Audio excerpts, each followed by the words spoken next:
पत्थर से बना रथ, रथ भी ऐसा कि जिसके हर एक पार्ट को खोलकर कहीं भी ले जाया जा सकता है। इस रथ के ऊपर जो खंबे बने हैं उन्हें बजाने पर उसमें से संगीत निकलता है ना गजब की चीज़। ये सारी चीज़ें आज की नहीं बल्कि हज़ारों साल पुरानी हैं और ये मौजूद है कर्नाटक के शहर हम्पी में। एक समय था जब हम्पी बहुत संपन्न और वैभवशाली क्षेत्र हुआ करता था और 14वीं शताब्दी के दौरान राजा देवराज ने अपने राजकाल में यहाँ एक भव्य मंदिर बनवाया था जिसका नाम था विट्ठल मंदिर, जो कि भगवान विष्णु का मंदिर था। इस मंदिर का आगे आने वाले राजा कृष्णदेव राय ने भी अपने राजकाल में विस्तार करवाया। ऐसा कहा जाता है कि ये मंदिर हम्पी के सभी प्राचीन मंदिरों और भवनों में सबसे सुंदर मंदिर है। विट्ठल मंदिर को श्री विजय विट्ठल टेम्पल भी कहते हैं। यहाँ भगवान विष्णु अपने विट्ठल रूप में विराजमान हैं। हम्पी एक बेहतरीन पर्यटक स्थल होने के साथ साथ दुनिया भर के शोधकर्ताओं के लिए शोध का केंद्र भी है और इसीलिए इस जगह को यूनेस्को द्वारा वर्ल्ड हेरिटेज साइट भी घोषित किया गया है। इस मंदिर की स्थापत्य कला द्रविड़ निर्माण शैली पर आधारित है। पत्थरों को काट काट कर निर्माण किए हुए इस मंदिर में बेहद ही सुंदर शिल्पकारी की हुई मूर्तियाँ, आकृतियाँ हर जगह दिखाई देती हैं, जिनमें छोटी से छोटी बारीकी का ध्यान रखा गया था। इसके अलावा एक और चीज़ इस मंदिर की है जो देश विदेश के लोगों और यहाँ तक कि शोधकर्ताओं को भी अपनी ओर आकर्षित करती है और वो है यहाँ के खास तरीके से बने खम्बे। इस मंदिर में कई मंडप है, सभा मंडप, रंग मंडप, कल्याण मंडप और उत्सव मंडप, जहाँ हर जगह बहुत बारीक मंत्रमुग्ध कर देने वाली शिल्पकारी की हुई है। फिर चाहे वो दीवारें हो या मंडप की छत, यहाँ तक कि खम्बों को भी सुंदर नक्काशी से सजाया गया है।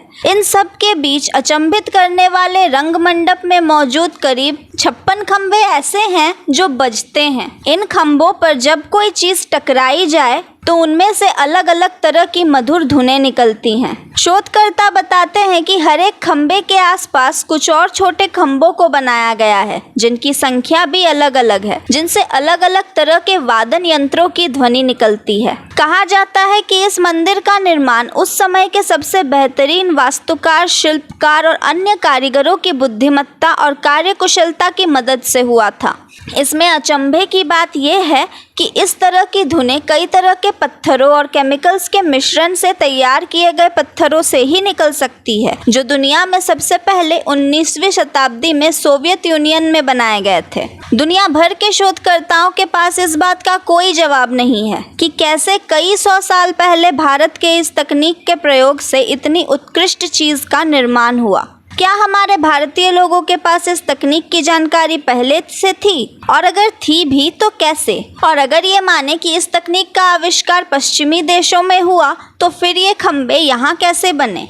विट्ठला मंदिर परिसर में बड़े पैमाने पर गढ़ा हुआ पत्थर का रथ है, जिसे विजयनगर साम्राज्य का सबसे आश्चर्यजनक वास्तुकला माना जाता है। पत्थर का रथ या रथ मंदिर के प्रांगण में खड़ा है। ये भारत के 3 प्रसिद्ध पत्थर के रथों में से एक है। बाकी के 2 रथ कोणार्क और महाबलीपुरम में स्थित है। विट्ठल मंदिर आंशिक रूप से खंडर हो चुका है। मंदिर के गर्भगृह में कभी भगवान विट्ठल की मूर्ति थी, पर अब गर्भगृह में कोई भी मूर्ति नहीं है।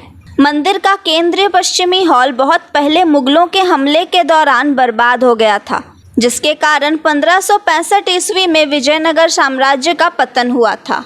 रथ के पहिए एक बार कार्यात्मक थे और लोगों द्वारा घुमाए जा सकते थे, लेकिन कुछ साल पहले सरकार ने पहियों को सीमेंट से पक्का कर दिया ताकि उन्हें और अधिक नुकसान ना हो। यहाँ तक कि संगीतमय स्वरों को उत्सर्जित करने के लिए संगीतमय स्तंभों को टैप करना भी प्रतिबंधित है, क्योंकि पिछले कुछ सालों में टैपिंग से रंगामंतपा के संगीतमय स्तंभों को कुछ नुकसान हुआ है। यहाँ तक कि मंदिर तक जाने वाली सड़क भी पूरी तरह से जर्जर हो चुकी है। ये सड़क कभी एक संपन्न बाजार का स्थान थी। ये बाजार विट्ठला बाजार के नाम से जाना जाता था और घोड़ों के व्यापार के लिए प्रसिद्ध था। सड़क के दोनों ओर बाजार के खंडर देखे जा सकते हैं। मंदिर के अंदर नक्काशी है जो घोड़ों का व्यापार करने वाले विदेशियों की छवियों को दर्शाती है। आज मंदिर परिसर के अंदर फ्लड लाइटें लगाई गई हैं। रोशनी रात में विट्ठला मंदिर परिसर को रोशन करती है और अंधेरी रात के आकाश में सुंदर संरचना का एक शानदार दृश्य प्रस्तुत करती है। वार्षिक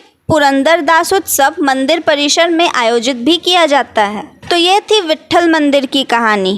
कैसी लगी आपको हमें कमेंट्स में ज़रूर बताएं और बने रहे धर्म संवाद के साथ। मैं थी तमिश्री, धन्यवाद।